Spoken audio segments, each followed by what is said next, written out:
the National Packard Museum in Warren, Ohio, and I hear there's a new exhibit on display. So let's go inside. Hi, I'm Cecilia Hart, and we're at the National Packard Museum in Warren, Ohio. And I'm Kristal Hart, once again, the National Packard Museum in Warren, Ohio. The room we are in now are the original cars that were built here in Warren, Ohio from 1899 to 1903. But we are here for a new exhibit, which is the Jesse Vincent exhibit. With us is Charles Olin, who will now explain a little bit about first Warren, Ohio and the Packard, and a little bit about Jesse Vincent. Charles is the head of the education department here at the National Packard Museum. So in front of you we have a 1900 Packard Model B. This is the second oldest Packard that survives. It was the 10th vehicle built here in Warren in 1900, and it was sold new to George Blackmore, who was a merchant in Painesville, Ohio. And it's interesting to imagine, too, is that he came to Warren to buy the vehicle, and they had to send a mechanic back with him just to teach him how to drive, because no one knew how to drive, no one knew how to maintain a vehicle back then.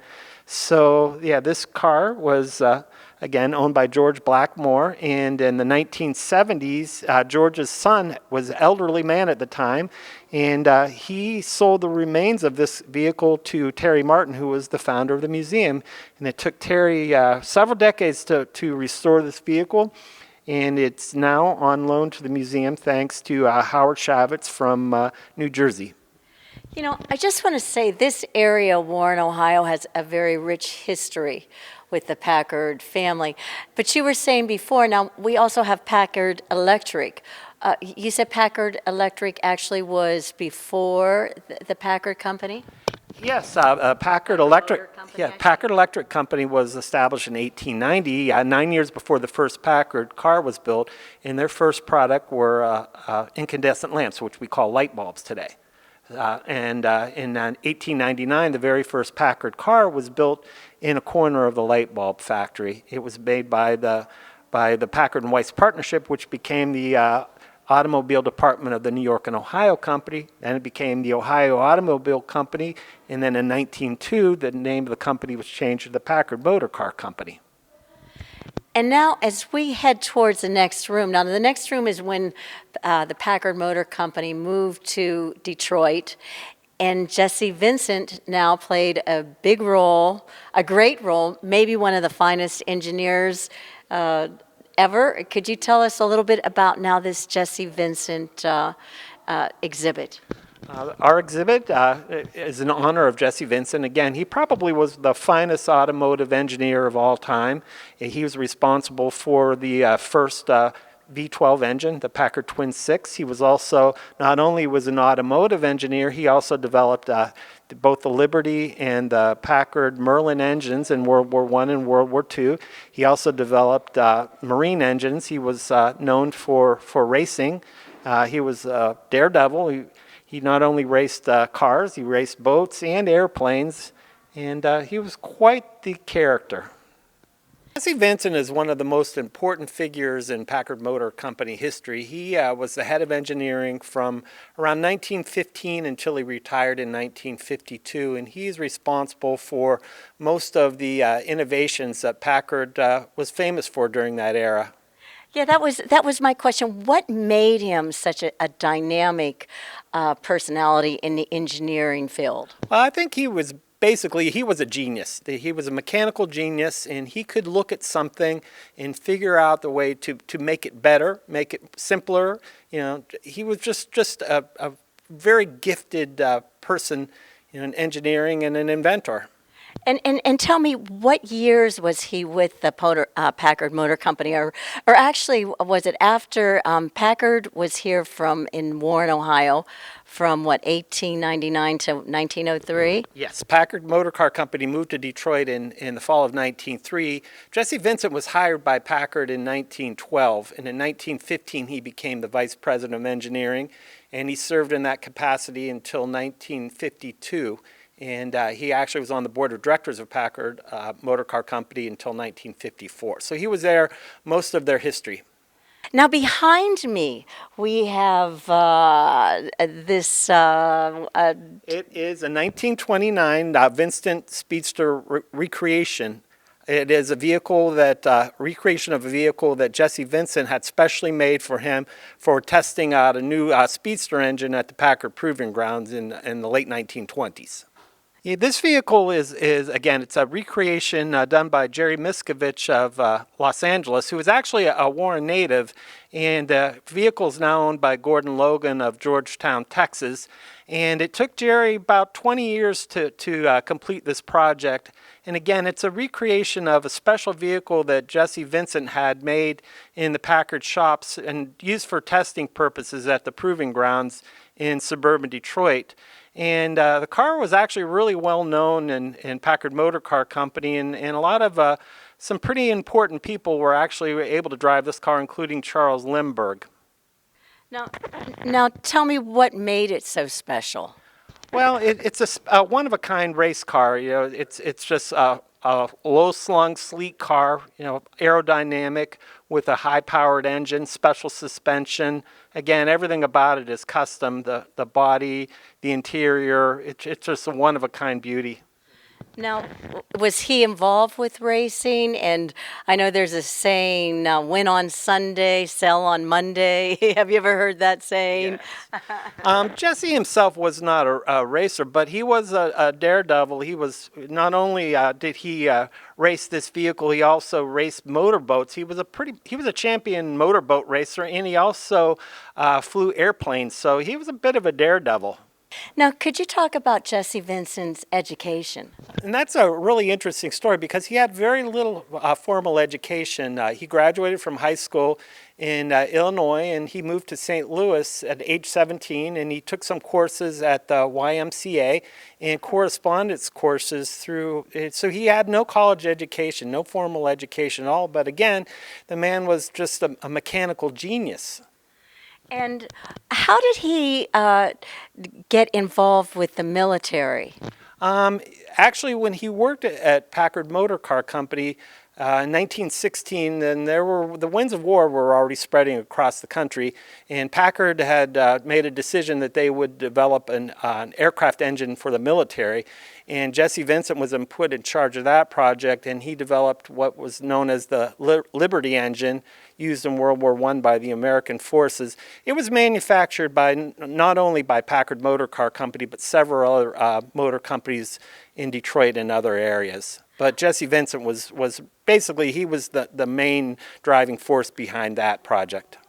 And did he go to the government to put this project together, or how did it come together? Actually, Jesse Vincent resigned from Packard Motor Car Company when the U.S. entered World War I, and he was commissioned as an officer in the Army before there was an Air Force, and he was put in charge of the engineering for the United States Army during World War I until the war was over, and then he resigned from the military and returned to Packard Motor Car Company.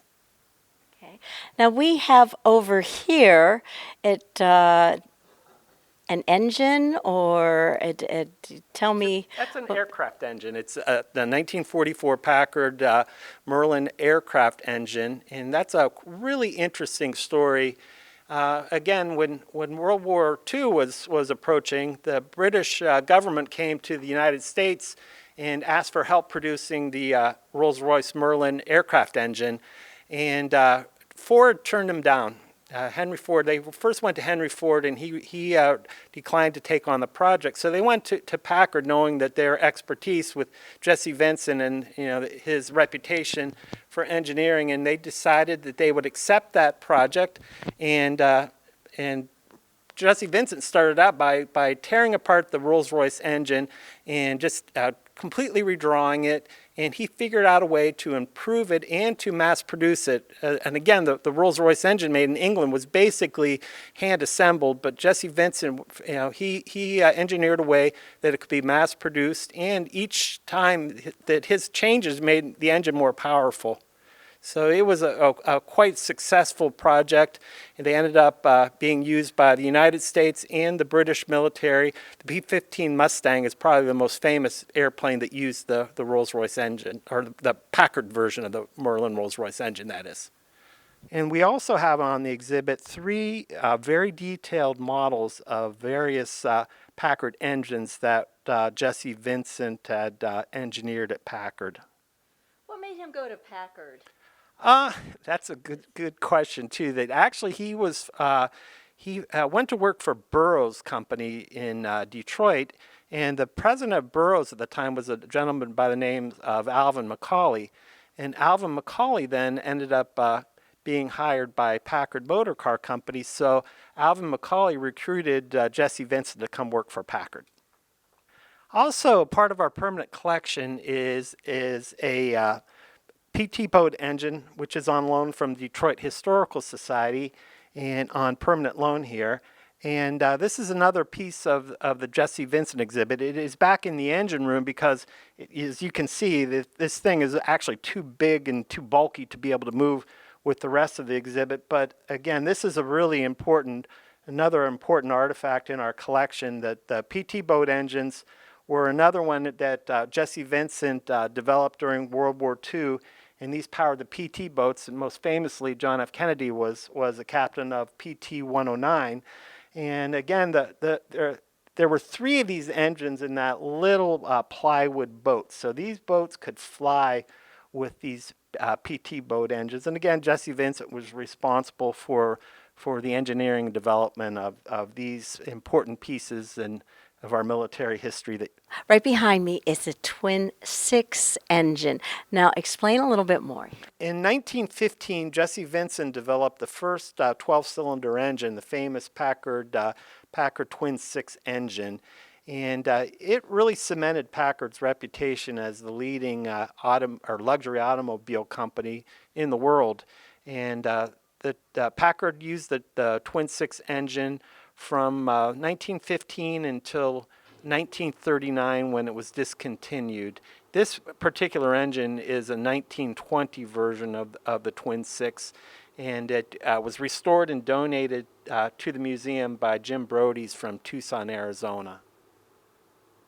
Did it make the cars or everything go faster? Or? Oh, it was a very powerful engine. Yes, it did, and it's also extremely quiet too. So we have several cars in our collection with the twin-six, and it's amazing that you can barely hear it when it's running. It's such a smooth engine. So this particular automobile is a 1939 Packard twin-six touring sedan. And the significance of this automobile, again, it's the very last year of the Packard twin-six engine.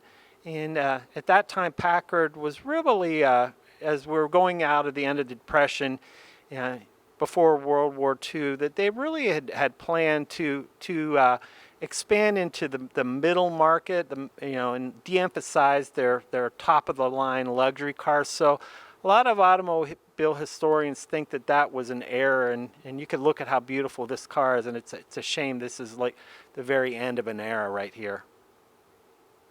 And why were they going to do the change? Were the sales short or?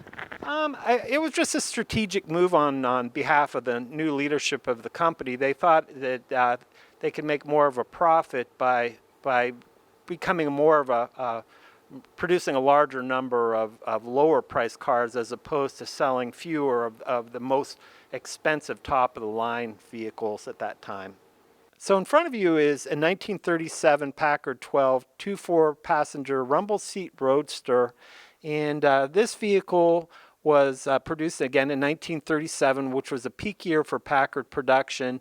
And this car was just loaded with innovations and luxurious appointments. So some automotive historians consider this like the finest model of Packard's ever produced. And so Jesse Vincent's fingerprints are all over this vehicle, from its fine engineering, even though he wasn't in the head of styling, but he had a good eye, and so I'm sure that his input was even in the styling of this vehicle. This is one of the museum's more recent acquisitions. It's a 1948 Super 8 7-passenger sedan. And this particular car was used for decades by a hotel in Washington, D.C., Bellevue Hotel in Washington. And it was actually used in several of the presidential inaugural parades, including for President Reagan, George H.W. Bush, and Bill Clinton. And 1948 was the year right before Jesse Vincent had his very last patent, and his very last patent was an important one too, was the Ultramatic automatic transmission. And Packard was one of the, or actually it was the only one of the independent automakers that developed its own automatic transmission. It came with a great cost to Packard, but it was a really well designed and well engineered innovation that Packard had, and that was Jesse's very last patent. And how long is the exhibit here? The exhibit will be here through the beginning of next year, beginning of 2024. So please come, Warren, Ohio, National Packard Museum. The address? The address is 1899 Mahoning Avenue, Northwest Warren, Ohio. We're located right next to the Packard Music Hall.